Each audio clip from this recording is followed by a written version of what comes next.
नमस्कार, आप देख रहे हैं जे प्राइम भारत और मैं हूं आपके साथ ज्योति कनौजिया। आइए रुक करते हैं खबर की ओर। कहना ये है, बताना ये है, कोशिश ये है कि चेंज की गवर्नमेंट कुछ राइट ऑफ पीपल उस सरकार को बदल दीजिए, उखाड़ करके फेंक दीजिए जिसने आपके हुकूक को आपसे छीन लिया।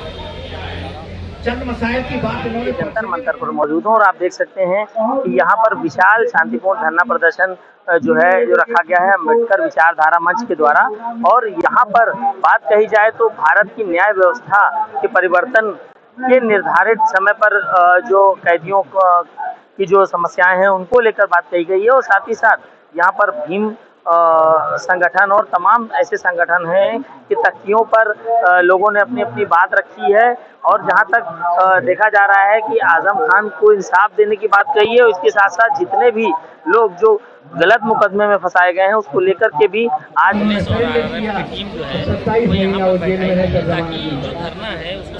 अभी फिर वो 21 महीने से जेल में हैं। उत्तर प्रदेश की सरकार और सरकारी वकील सरकार के इशारों पर अदालत से तारीख लेके भाग जाते हैं। उनकी तारीख से तारीख पड़ रही है, न जमानत मिल रही है, इंसाफ मिल रहा है। वो सुप्रीम कोर्ट आए देश के सबसे बड़े न्यायालय में, उन्होंने हमारे शांतिपूर्ण धरना प्रदर्शन जो कि अम्बेडकर विचारधारा मंच के तहत जो है ये किया जा रहा है।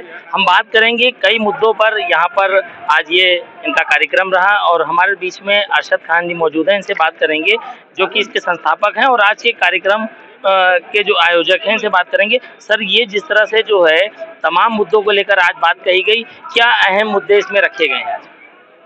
इसमें हमने 7 सूत्री ज्ञापन जो है राष्ट्रपति महोदया को दिया है और चीफ जस्टिस ऑफ इंडिया को भी हम देना चाहते थे, मगर पुलिस ने कहा कि उनको नहीं दे सकते, उनको मेल कर दीजिएगा, तो मेल कर देंगे।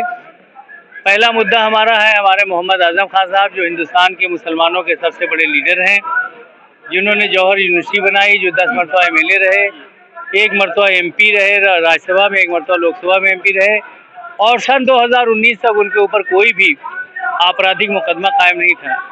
लेकिन 2019 में MP होते ही उनके ऊपर धड़ाधड़ 3-4 महीने में 70, 80, 90 मुकदमे कायम कर दिए गए।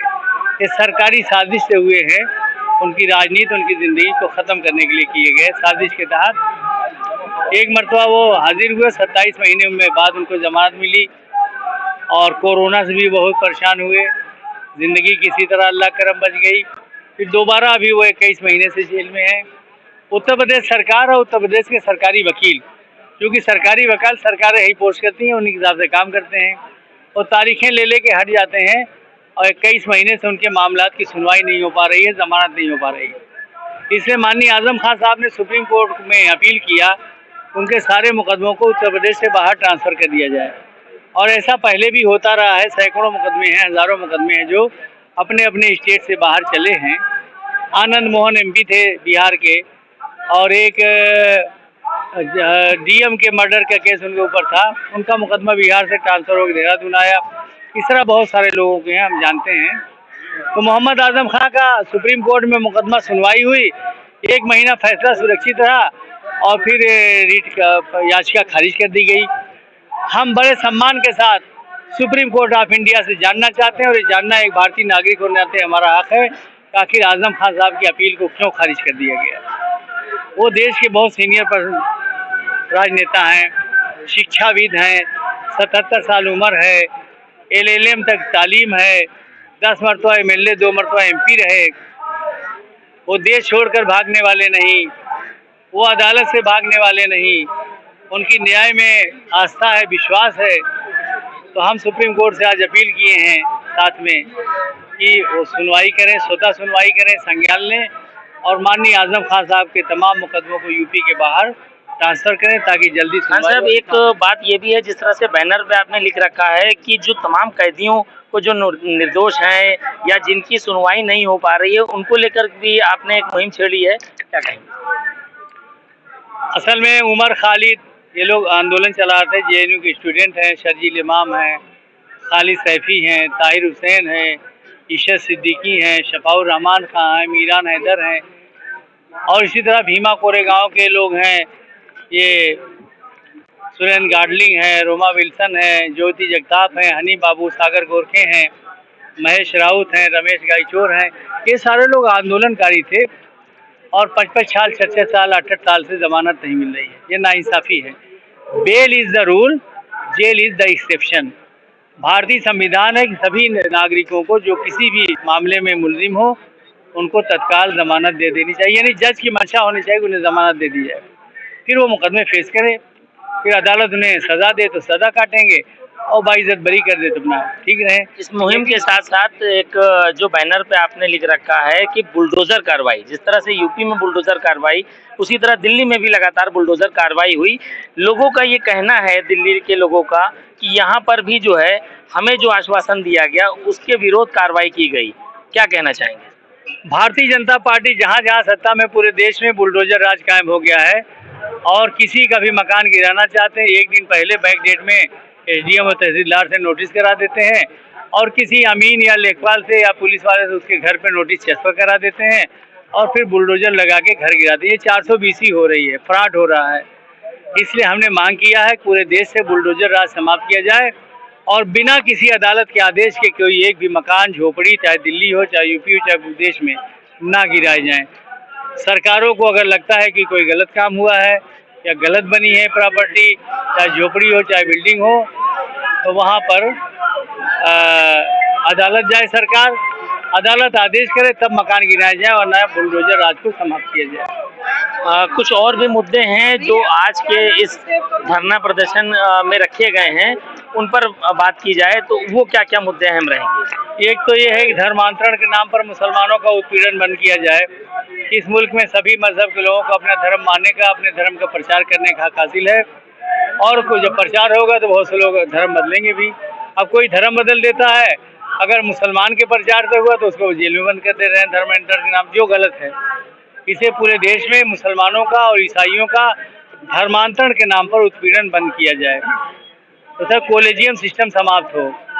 हाई कोर्ट, सुप्रीम कोर्ट के जज वो कॉलेजियम से भर्ती होते हैं। अंजाम क्या है कि ज़्यादातर जजों के रिश्तेदार, नेताओं के रिश्तेदार और वकील हो जाते हैं। जब नेताओं के रिश्तेदार और जजों के रिश्तेदार जज होंगे तो कहीं न कहीं इंसाफ प्रभावित होता है।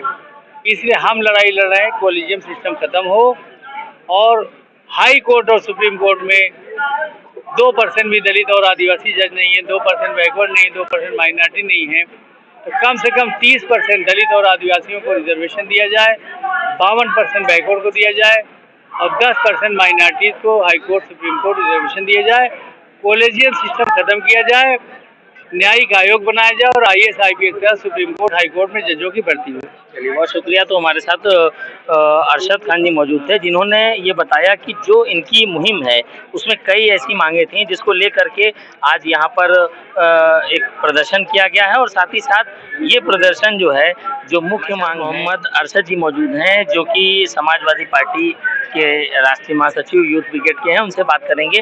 आज यहाँ जो जिस तरह से धरना रखा गया, विशाल धरना था, तमाम जिलों से लोग आए हुए थे, क्या कुछ मुख्य बात रही?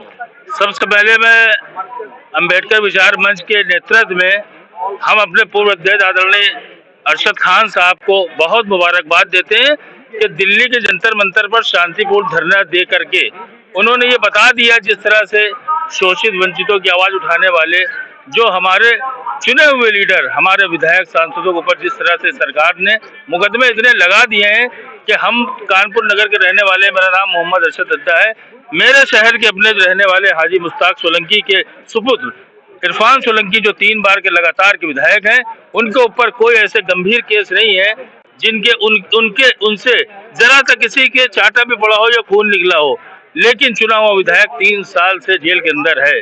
लगातार वो गुहार लगा रहा है, मांग कर रहा है कि अपने बच्चों से मिलने के लिए। उनकी बूढ़ी माँ देखने जा रही है, उनका एक्सीडेंट हुआ जा रहा है, छोटे छोटे बच्चे बिलक रहे हैं, घर पर रहने वाली लेडीज इतना परेशान हो गया, अकेले रो रही है कि हमें इंसाफ दे दो, कह रही विधायकी ले लो। इस सरकार ने कोई कसर नहीं छोड़ी, विधायकी ले ली, लेकिन शीशमऊ विधानसभा कानपुर की जनता ने ये साबित कर दिया कि लगातार जिस तरह से सोलंकी परिवार को उन्होंने अपना जो मोहब्बत दी है, उन्होंने विधायक बनाया है, तो उस प्रथा को बढ़ाते हुए उनकी धर्मपत्नी इरफान सोलंकी को विधायक तो बना दिया।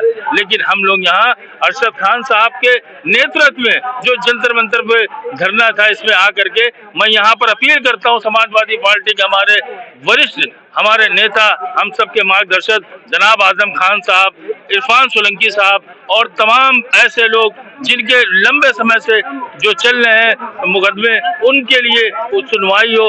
मैं सर्वोच्च न्यायालय से ये मांग करता हूं। और ये आज जो मेमोरेंडम यहाँ पर जो आज दिया गया, ज्ञापन दिया गया, उसमें एक एक रूपरेखा लगा दी गई है। मैं यूथ ब्रिगेड के तमाम साथियों के लिए अपने नेता आदरणीय अखिलेश यादव जी की तरफ से और हमारे राष्ट्रीय अध्यक्ष ठाकुर सिद्धार्थ सिंह के प्रतिनिधि के तौर पर यहाँ पर आकर के ये पैगाम दे रहा हूँ। ये वही जगह है जहाँ से सरकारें बनती हैं, ये वही जंतर मंतर की जगह है जहाँ से सरकार चलाया जाता है, ये वही जगह है जहाँ से सरकारें गिरती भी है। आज हम शांतिपूर्ण तरह से धरना दे रहे हैं, लेकिन ये भी बता दे रहे हैं अगर ये लोगों को परेशान करते हुए गरीब आदमी लुट चुका है। अरशद साहब ने कह दिया कि ऐसी व्यवस्था कर दी है कि सुप्रीम कोर्ट आदमी जाए तो कैसे जाए।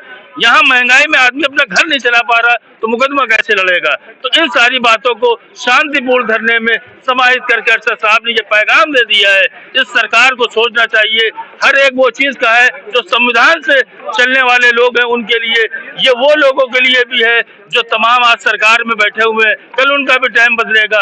आज हम लोग विपक्ष में है, लेकिन आने वाला समय जो 2027 का है, निश्चित हमारे नेता आदरणीय अखिलेश यादव जी उत्तर प्रदेश के मुख्यमंत्री बनेंगे और पीडीए की ताकत साबित कर देगी उस सरकार के लिए जो शिक्षा नहीं देना चाहती है, जो मधुशाला खोल रही है लेकिन शिक्षा नहीं देना चाहती है।